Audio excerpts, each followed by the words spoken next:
More on personal and commercial cloud services and running your own server. This is MacVoices. This edition of MacVoices is supported by Smile, the makers of PDF Pen and PDF Pen Pro. PDF editing for your Mac, iPhone, and iPad. Find out more at smilesoftware.com/podcast.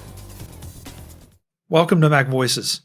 This is the talk of the Apple community, and I'm Chuck Joyner. Folks, our panel had a lot more to say about virtual desktops and cloud services, both commercial and personal. So we're going to take you right back to the discussion.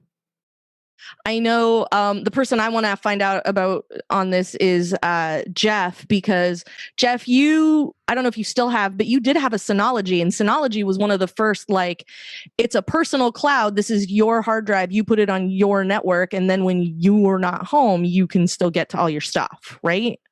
Mm-hmm. And actually, do you remember that black thing? You know, it's kind of like this tall thing that swooped up the sides and had the bearing on it. The transporter. The transporter. The transporter. Yeah. I had one of those and as well. Now the Synology cloud thing, I've set it up and I don't use it because it turns out we're in the middle of a pandemic and there's actually nowhere for me to go. So it's not doing me any good right now. But things like the transporter taught me an important lesson about cloud services or services that rely on cloud-based technology in some way, which is that we are really at the mercy of these companies. So transporter, now I was one of the few people that had one that worked flawlessly from the day I plugged it in all the way up until the day that they shut off the back end. So there's literally no way to get at the data on it other than pulling the hard drive out and sticking it into something else and just reading the data off. So, perfectly good piece of hardware, dead and totally out of my control. I've also set up a Raspberry Pi as a cloud server, and I've played with a couple other things, but the big thing that I learned from all of this was that once you get into that, the whole process of making sure that you've punched the right hole through your firewall, that you set up something with a static IP address, and if you only have one IP address for your home, then you have to use one of the virtual IP services where now you're reliant on someone else again to create this static IP for you that connects to another piece of software on your cloud server to act as if it's a static IP address. And now you have all the security issues that go along with you've punched a hole through your firewall that maybe wasn't otherwise going to be open, and have you done everything you can to make sure that every potential security flaw on your cloud server has been patched, and it just kind of snowballs into this whole thing where I'm feeling right now doing your own cloud server, while it's a really cool idea, is something that I would leave to hobbyists that really know what they're doing. Otherwise, you're creating a security nightmare for you and a drinking problem.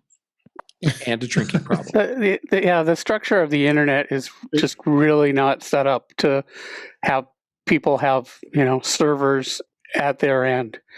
And, I say that as someone who had the web server for my company was in my house for 15 years, and email server too. And, I'm really glad that that's not the case anymore, especially email server. That was a nightmare. Oh, what a nightmare. And, for web server, the other thing is, now you can offload that. And one of the things that hasn't come up here, it's sort of another aspect of this, is the fact that now you can basically rent computer time in the cloud. And, there's colos all over the place. So, for example, I've got, a Mac Mini, and I think it's in Phoenix. It's, I've never seen it. I can't see it if I went to Phoenix. It's behind a man trap and whatnot. But, that's where my web server is now. And they worry about keeping the power going and keeping the internet going and all that kind of stuff. But you can also even, rent computer, server time by the hour now, from Amazon or many other sources, including Macs now.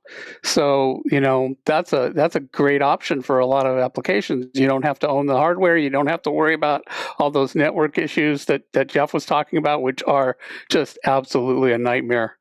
Jim, were you the one that set up Hillary Clinton's email server? That is just... I was waiting. I'm going to get you back for that, Jeff.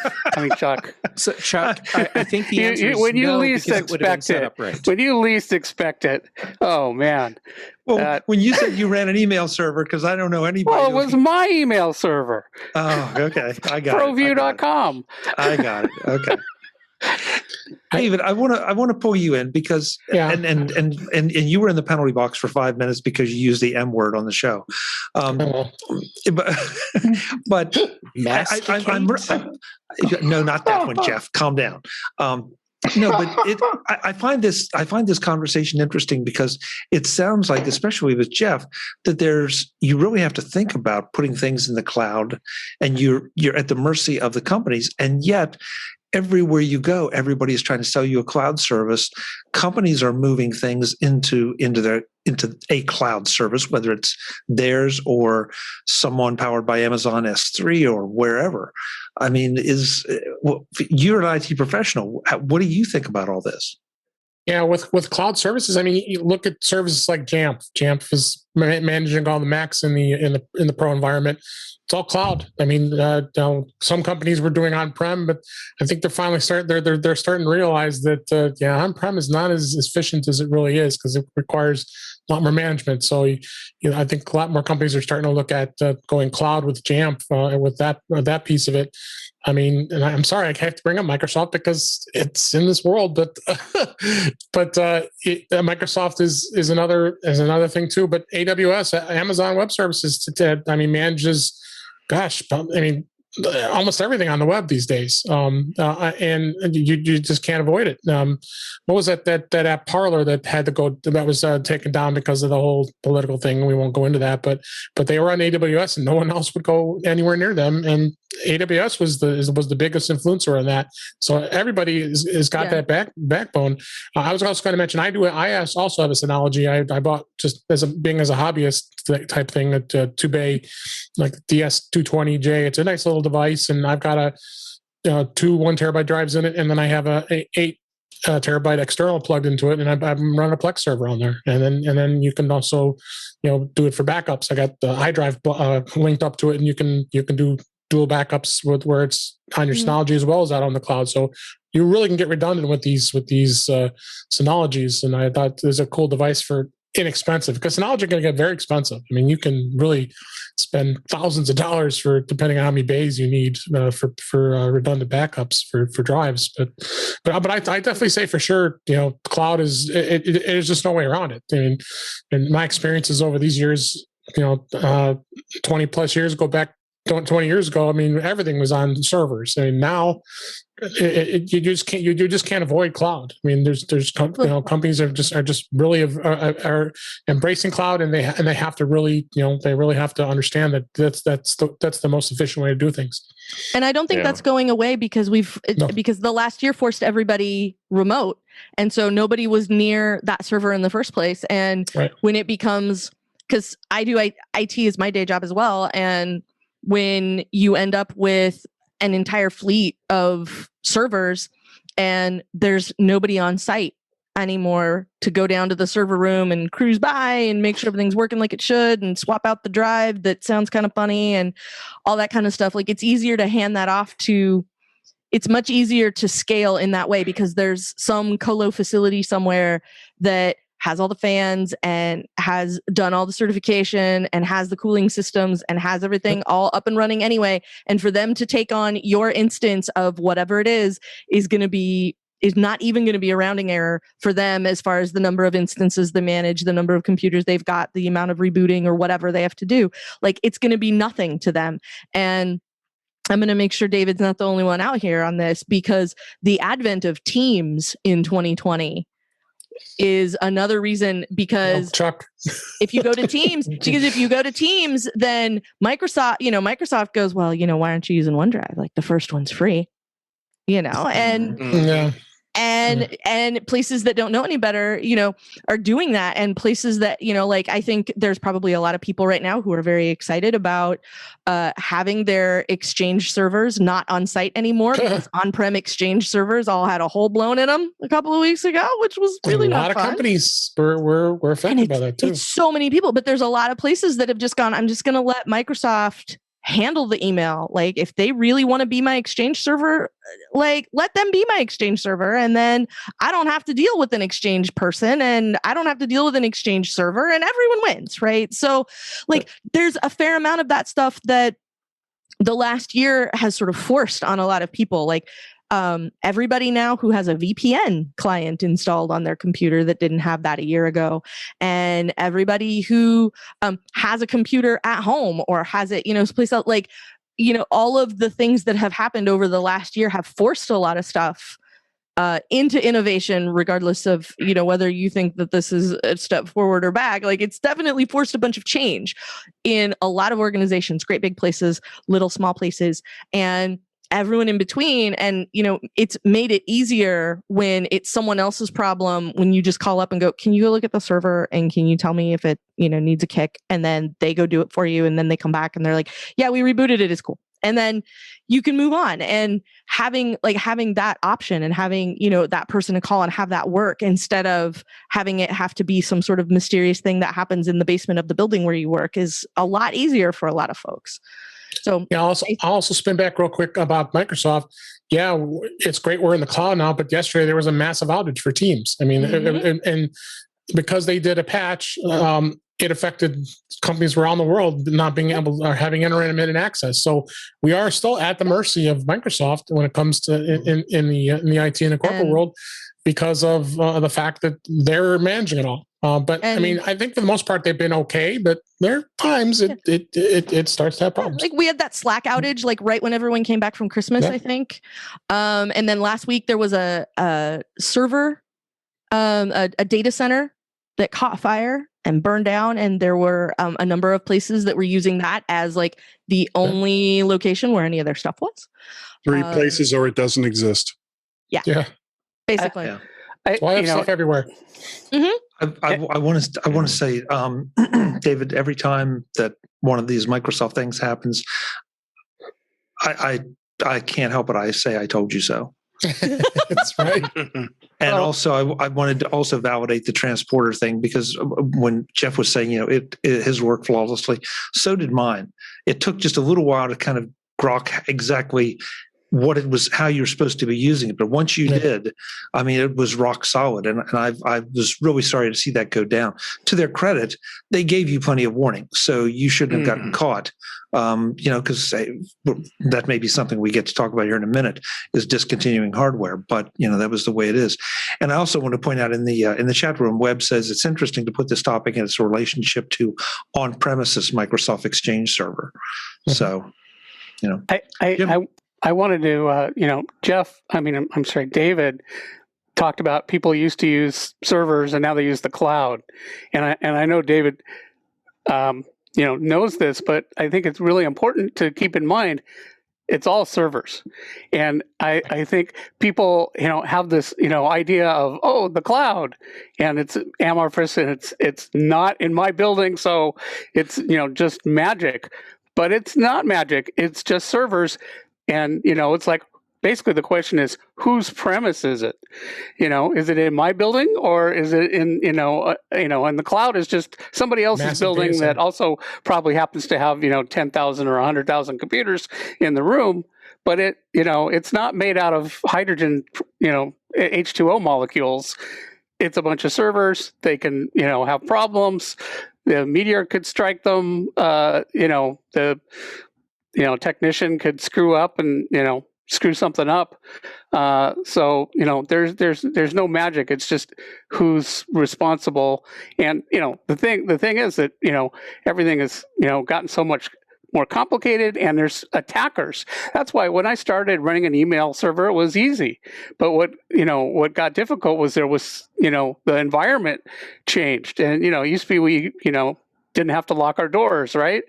and same things happened on the online world, and now people are attacking our servers all the time, and so you've got to be very careful. You can't leave something unpatched for a long time, and it's a lot more work just to run in place. And that's where, well, if somebody's running 100,000 servers, it's probably easier for them to keep everything going. And to the point about transporters too, I think the point of that is they devised this system to make it easier to do on-premise hardware. But in order to do that, it was a hybrid where there was a server or cloud component to that. And that's why, the problem was the hardware still worked fine. The cloud component was what enabled it to be set up easy and not have to worry about all that stuff with firewalls and dynamic DNS and all that. They built a component that did all that for you, but then they didn't make money. So they said, oh, well, we're turning that part off, and the whole thing becomes worthless. So, is your on-premise piece, is it really, how much of it, there's almost nothing now that's completely on-premise. There's always some part of it that's, somebody else is responsible for. So you always got to look and say, well, is there any piece of this that I don't own that could be problems down the, you've got to evaluate that. Well, as Douglas Adams used to say, it's an SEP, somebody else's problem. Yeah, anytime you can delegate. This edition of MacVoices is supported by Smile, the makers of world-class software like PDFpen and PDFpen Pro. Everyone uses PDFs in business every day, but you seldom think about what you can do with them. Sometimes, what you need to do with them. How being able to manipulate them can benefit you. Let me give you a real-world example of mine from just last week. On Friday, I received a call from a business associate. He needed me to review some contract language, looking for some specific wording that could be a make or break, depending on what that language was and how it read. And that, as with everything these days, it was needed ASAP. Fine, no problem. Until I opened the email and found out that I had almost 120 pages of very dense, very ugly text to review. Worse, it had been scanned so that it was just an image that scrolled on and on and on. That is not the kind of thing you want to have hit your desk on a Friday. Enter PDFpen. I opened the document in PDFpen Pro and ran optical character recognition on it. In a minute or two, PDFpen converted it to searchable, editable text. Next, I used the search function to look for the key words and phrases. And because the quality of scans isn't always great, and therefore sometimes OCR isn't perfect, I also decided to search for some partial keywords. Whenever I found a relevant section, I used the highlight feature to call attention to that material, and if there was something really on point, I used a different color to highlight that text. And I threw in a couple of annotations on select clauses just for good measure. Then I wrote up the review and sent it back, along with the converted annotated documents. All that in about 90 minutes. Without PDFpen, that would have taken at least 5 or 6 hours. And that was using just a few of the key features of PDFpen Pro. I'll be telling you more about some of those features this week, but for now, visit smilesoftware.com/podcast to learn more and download a free demo. Once you add PDFpen to your tools, you'll wonder how you ever did without it. smilesoftware.com/podcast for PDFpen by Smile, the makers of world-class software. Thanks to Smile for their ongoing support of MacVoices. Am I wrong? I'm pretty sure I'm right on this. At one point, there was a web server built into macOS that you could host a website on. It still is. It still is? Oh, yeah. It's still there? Yeah. Oh, yeah. Why did you want to do that? The very stripped down version of the server, but yes, Yeah. still Well, it's Apache Web Server. It's a full blown industrial web server. What they did do in 10.8 is they removed any user interface to it. So the only way to turn it on is to go into the terminal. But that's what my web server runs on. My Mac and Mac Mini that's in Phoenix, it's running the Apache Web Server that comes with Mac OS, and it's still there in Big Sur. It's kind of weird. It just sits there. It's not, it's not, they just sort of provide it, just like they provide PHP and Perl and Python. And you kind of have to know it's there. You can, like I said, you can only turn it on with by going to the terminal. Someone must have written a GUI app for that by now. Well, See? Perfect. What version, Jim? When can we get it? Well, Panorama uses it, so Panorama has, I built a GUI into it. There actually was there was a standalone program that did that for a while. I think it was Tyler or somebody, and he did it around 10.8, and it was available for a few years, but then he discontinued it. I don't know why. It's it's really simple. I mean, and turning it on in the terminal is not a big deal. It's like a 12-character command, and it's on. The tricky part is you have to do any configuration by editing what's called an http.conf file, which I'm convinced there are only 5 people in the world actually know how to do. I am not one of them, although I've done a fair amount of http.conf editing, but it's like, a lot of trial and error and studying, and getting just to know, that little piece. But, trying to get SSL working, which I did. Boy, that was something. Wow. Jeff, you just put in the chat, in our private chat, Apache GUI tool. Yeah, I just did a quick Google search, Apache GUI for Mac, and first thing that comes up is this open source tool called Apache GUI. And I'll share the SourceForge link as well because, hey, why not? Okay, I'll try to put those in the show notes. So, folks, if you want to turn on the web server on your Mac, but we are not responsible for anything that happens after that. We're not responsible in general. Yeah, Just look for Jeff's name. Yeah. Jeff, Jeff keeps saying he's never been responsible. Yeah, Jeff keeps saying he's easy to find. Maybe you'll be looking for him, or he found you. That wraps up this MacVoices Live discussion of cloud services and virtual desktops. But before we let this panel go, there was one more question we put to them, and that is the cancellation of the Apple HomePod. And that's what you will hear in the next edition of MacVoices, as the panel takes on whether the HomePod was a success or failure, evaluates it for their needs, evaluates voice assistants in general, and a whole lot more. That's next time on MacVoices. I hope you'll join us. But until then, and as always, I'm Chuck Joyner. Thanks for watching. Visit MacVoices.com for show notes and to connect with Chuck on social media. Get involved in our Facebook group or like our Facebook page, and get more out of your Apple tech with MacVoices Magazine, free on Flipboard and on the web. And if you find value in it all, consider supporting us through either our Patreon campaign at patreon.com/MacVoices, or by making a one-time donation via the PayPal link on our front page and in the show notes of each episode. You will join these fine people who help bring you MacVoices.